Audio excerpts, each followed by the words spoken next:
يبان يعني من يبان يا ودي بوانا ما له بخير ربي زي بولغنا نتناقع عمل لي بشارين دفس الجرا وانت لما قاعد تقول وانا ما جيت شاوتكم ما لا رب ما جرى خير كفيت انا اقول يعني قوم من ما لازم قفل بخير وانا بريك بريس نجيبها بري يا هدي بري لا دي بتين جرت واكل الناس بكره ليسي لفخر وانا ما هذا بو وانا ما هذا بو وانا ما هذا بو وانا ما هذا بو وانا ما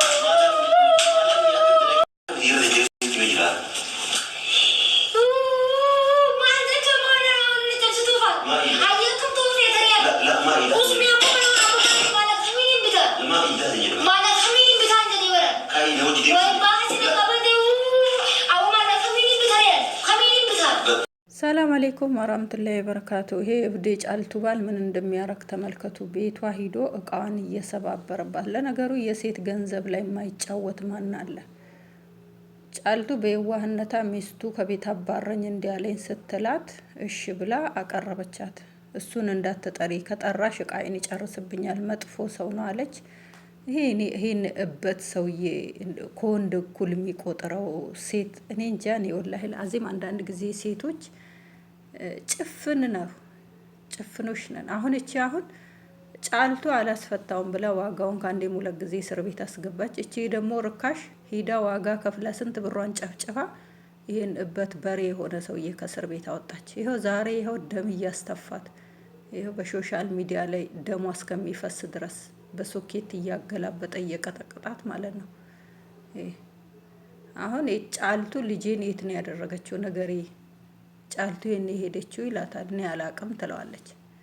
እንደዚህ እኛን የማያስተዳድር ባል፣ ቢያንስ የማይንከባከብም ባል፣ ለእኛ የማይጠቅም ባል ምንድን ነው የሚጠቅመው? ወዱ ስለገፋ ብቻ ጉንጩ ስላበጠ ብቻ ጥሩ ባል ነው ጥሩ ወንድ ነው ማለት ነው?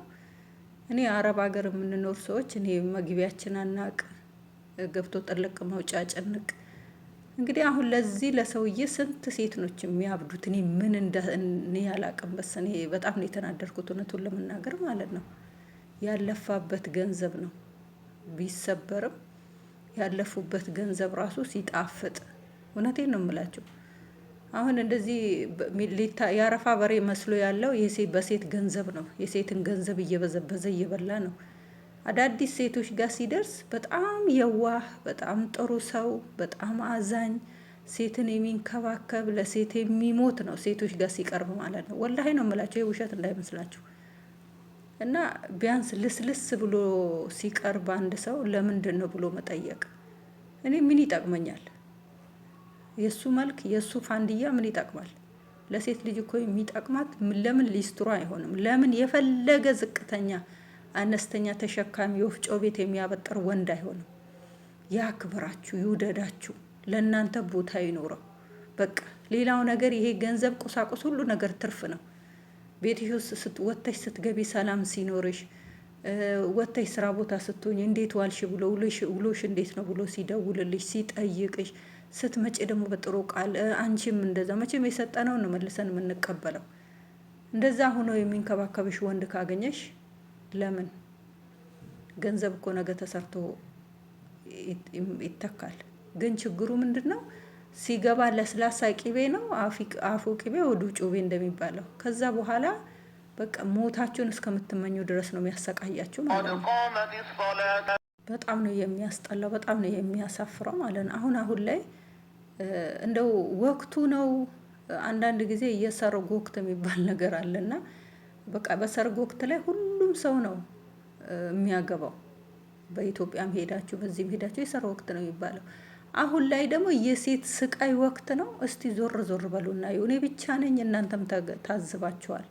በቃ በዚህ ብትሄዱ ሴት የምትሰቃይናት፣ በዚህ ስትሄዱ እርጉዝና ባሏ ሲያሰቃያት ባሏ ለዋ ላይ ሲማግጥ፣ በዚህ ስትሄዱ የምትጨቆን፣ በዚህ ስትሄዱ የምትረገጥ፣ በዚህ ስትሄዱ በሰው ሀገር ላይ ደም ተፍታ ያፈራችውን ንብረት ከዛ ቤት ውስጥ ለማውጣት ስቃይ ያያል። ሌላ ሴት ለማምጣት፣ ሌላ ሚስት ለማግባት። እቺ በቃ አርጅታለች፣ በቃ ወልዳለች፣ ማን ይፈልጋታል? በቃ እኔ አላቅም። በስ እኔ ብቻ ነኝ እናንተ ብቻ ናቸው የታዘባችሁት?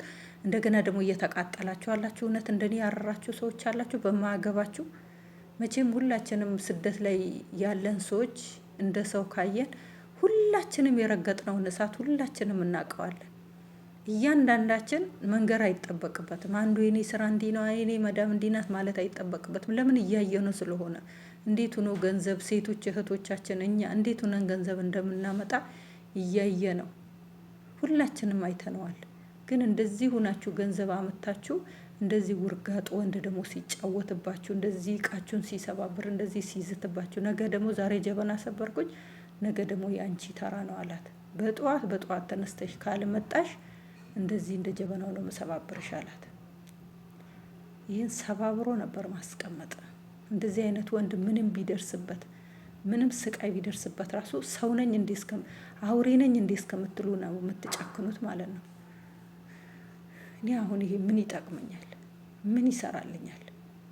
እኔ ይሄንን ባል ብዬ አብሬ የምኖረው እኔ ምን ይሄ እቺ እብድ ካልሆነች እኔ ጫልቱ ራሱ እቺን እንዴት እንዳስገባቻት ራሱ ግራ ገብቶኛል።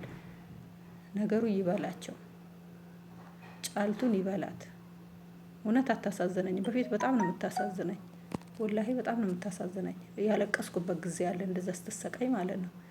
ግን አንድ ሰው ካለፈ ሞኝ ሰው ካለፈ ስህተቱ ሞኝ ሰው ከሰው ይማራል፣ ብልጥ ሰው ከራሱ ስህተት ይማራል ይባላል። እቺ ከራሷን ስህተት ማትማር ጭቃናት፣ መልሶ ታጥቦ ጭቃናት። ይኸው አሁንም ወደ ቤቷ አስገባች።